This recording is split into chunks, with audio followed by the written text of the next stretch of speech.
Hello, Mr. Collier here. Today I'm going to give some notes on Newton's 3 laws of motion, and this goes with Chapter 6 in your textbook. I'm going to give all these notes at once, but if you want to break it down and just do the parts one at a time, that's fine as well. So, Isaac Newton was a scientist who lived in the 1600s in England. He really contributed a lot to science, and he's, for good reason, one of the most famous scientists of all time. He's most famous for his 3 laws of motion, which is going to be the focus of our discussion today, but he also did his universal law of gravitation, which we talked about in Chapter 5, and he invented a reflecting telescope, kind of co-invented calculus, and very impressive individual. First, I want to review some topics that go back to Chapter 5. So we defined a force as a push or a pull, any action that has the ability to change motion of an object. In other words, it can cause acceleration to happen. The metric unit for force is the Newton, which is the amount of force it takes to accelerate a 1 kilogram object at 1 meter per second squared. I also want to review real quick from Chapter 5 the difference between mass and weight. Mass is the amount of matter that an object is made of, and it's measured in grams or kilograms. Weight is the amount of force that an object exerts because of the mass it has and the gravity acting on it, and that's going to be measured in newtons. The last thing I want to review from Chapter 5 is the difference between a balanced and an unbalanced force. The motion of objects, and that's going to be what we're talking about with Newton's laws, depends on the total of all the forces acting on an object. We call that the net force, and just a reminder for how to do it, you're going to add forces acting in the same direction, subtract when they're in the opposite direction. So here's an example of a balanced and unbalanced force. These forces are balanced. Another word for that is equilibrium, and when an object is in equilibrium, it will not accelerate. Here we have unbalanced forces. Force A is much bigger than B, so it will overpower it. You would subtract those two forces, and when forces are unbalanced, there will be acceleration in the direction of the net force. And that brings us to the main topic today, which is Newton's 3 laws of motion. These are pretty famous, especially this first one. An object at rest will remain at rest, and an object in motion will remain in motion unless acted on by an unbalanced force. And I like this term unbalanced force because it goes back to what we've been using and talking about. I think external force or outside force, those are fine, but I don't think they're quite as descriptive. So really what we're looking at here is that unbalanced forces cause acceleration. If an object is accelerating, it's because there's an unbalanced force. If the forces are balanced, then the object will just keep doing what it's doing forever. So for example, when you roll a ball, it doesn't actually go on forever because there's friction, an unbalanced force. If you threw a ball somewhere where there was no friction, it would just go on forever and forever. This is known as the law of inertia, right? Objects want to keep doing what they're already doing, and that's what inertia is, the tendency of an object to resist a change in motion. Let's take a look at how inertia can show up in the real world. Obviously, this is a bit of an exaggeration, but when you're in a car and something causes you to stop suddenly, the tendency of the objects is to keep doing what they're already doing. An object in motion stays in motion. So if you're not wearing a seatbelt, your body is going to continue forward. That seatbelt acts as the force to slow you down. Otherwise, you can smash through the windshield and have a very bad day. So I use that term inertia. What it's defined as is the property of an object to resist changing its state of motion. How much inertia an object has depends on how much mass it has. The more mass of an object, the harder it is to move or stop. And this is inertia. So if you look at this example, we've got a large truck which would have lots of mass and hence lots of inertia, and so it would be harder to start moving, but it also would be harder to stop moving. The more inertia something has, the harder it is to start and stop. So let's take a look, make sure we're understanding this. Say you've got good old Ben Too Close is being chased through the woods by a moose. If he makes a zigzag pattern, he might be able to escape by using his low mass and the large mass of the moose to his advantage.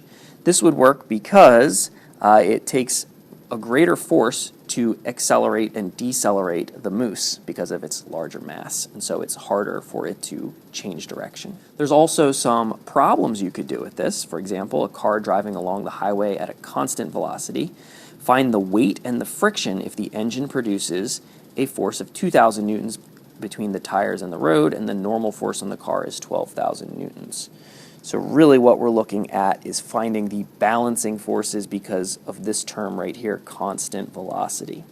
So if the engine is 2,000 newtons, then friction must be 2,000 newtons. Why? Because it's at a constant velocity, so the forces must be balanced.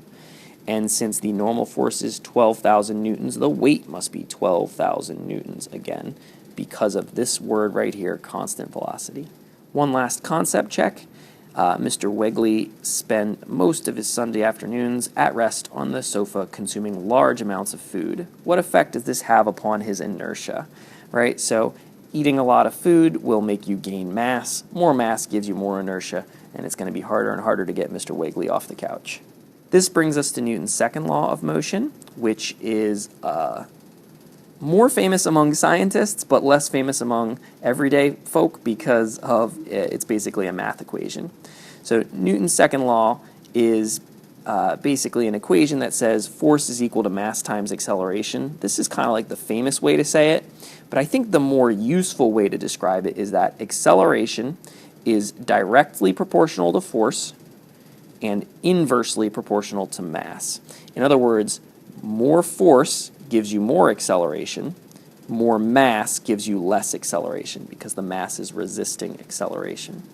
So let's go over the three main ideas here with this second law. Acceleration comes from unbalanced forces, and that's part of Newton's first law as well, but it makes sense here, right? If you look at the equation, if the force is 0, then the acceleration would be 0, right? So you're only going to get acceleration if you have an unbalanced force, a force that's not 0. Then you've got a larger force makes a larger acceleration. Larger force, larger acceleration. And again, back to this arrow right here. If that force number goes up, the acceleration number will go up. That's directly proportional. And the last thing is that acceleration is inversely proportional to mass, right? Since mass is on the bottom of this fraction, the bigger the mass, the smaller the acceleration. And all three of these ideas, aside from making sense within the equation, I think they make sense if you just think about it logically, right? How do you get something to accelerate? You apply an unbalanced force. How do you make it accelerate more? You push harder. What if its mass increases? Well, then it's not going to accelerate as much because it's harder to push. So here's some illustrations that show that. You've got from 1 to 2, right? These two right here. You're increasing the force, right? So a little bit of force, bigger force. More acceleration. For 3 and 4, these two right here, you're increasing the mass. More mass gives you less acceleration. So let's take another break to do a concept check. Why does a tractor-trailer have a bigger engine than a car? Again, the tractor-trailer has more mass, so it needs a bigger engine to create a force that can accelerate it the same way a car accelerates.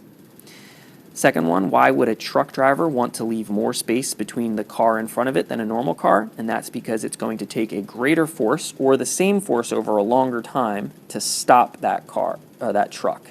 So basically, it's harder to stop a truck, it's got more inertia, and so it wants to leave extra space. Let's take a look at two graphs and look at how the net force is shown. So remember, net force, if it's 0, there is no acceleration, right? So that's here, right? 0 acceleration, right? It's a flat line, which means the net force is 0. Whereas this one is slowing down, right? Its velocity is decreasing. So this has a net force not equal to 0. Something that's causing it to slow down. And this brings us to Newton's third law of motion. For every action, there is an equal and opposite reaction. This is another famous one, and really what it's saying is if you push on something, it pushes back with the exact same force. And really, kind of the key thing here is that forces come in pairs, right? You're never just pushing on one thing and not getting a force back from it. So when you push off the ground to go skateboarding, the ground pushes off of your foot as well. The call these action-reaction pairs. Sometimes these force pairs are very noticeable and they're going to cause motion in both of the objects, right? So when you fire a gun, right, the bullet goes forward and the gun goes backwards. It's called recoil. When you're ice skating and you push off of a friend, right, you're both going to go backwards. And so those are times where that reaction force is noticeable and it causes motion. But sometimes it's more subtle. For example, when you're sitting in a chair, you're pushing down on the chair is pushing up on you. In that case, neither force is causing motion, but they're both there. Or when you're walking, right, you notice that you're moving because you're walking, but you don't notice that you're also pushing on the ground and the ground is pushing on you. So, when you're looking for action-reaction forces, there's a few guidelines. Both forces are always there, right? So that is important. There's always a pair of forces. They have equal strength and are opposite in directions. But here's the big one. They act on different objects, right? So when you push off the ground, one force is against your foot and one force is against the ground, different objects. Both forces are real and they can cause change in motion, but they don't always cause change in motion. The last thing we're going to talk about here is momentum and how it relates to Newton's third law. These force pairs are going to cause different types of motion in different objects. And so here, I think before we even get into the math of it, is an obvious example. If two objects with different masses push off of each other, they will go in opposite directions, but the one with more mass will have less acceleration. If two objects run into each other, this is called a collision, they exert equal and opposite forces on each other, but the effect of that force is not always the same. So for example, two hockey players, when they run into each other, the forces on them are equal and opposite, but if they have different masses, it's quite possible that the result is going to be the same. Something with a greater mass is not going to accelerate as much from that same force. Momentum is a quantity that we're going to look at in this chapter, which is defined as the mass of an object multiplied by its velocity.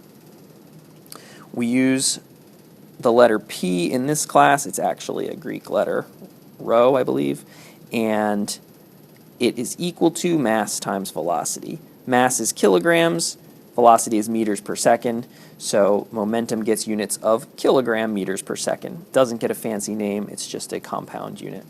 The law of conservation of momentum states that as long as the objects interacting are not influenced by outside forces, like friction, the total amount of momentum is constant and does not change. In other words, the momentum before a collision is equal to the momentum after a collision. So you can use this to make some predictions, right? If you know the mass and velocity of each of the objects before a collision, you can predict what they will be after the collision. So for example, a skateboarder that is 40 kilograms throws a 1 kilogram ball to the left at 20 meters per second.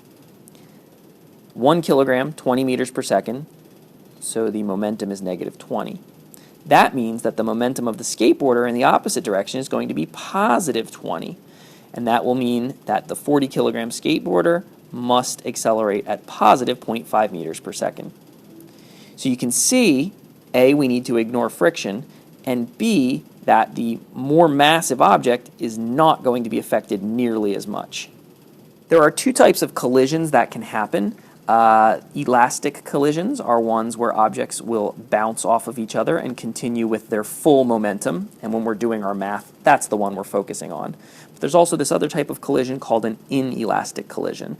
This is like a little more realistic in many cases, like when cars collide or people collide. They're not going to just bounce off each other. There's going to be some deformation where the objects change shape or squish, and some of that momentum, some of that energy is transferred between the objects in other ways other than their motion, like bending the car.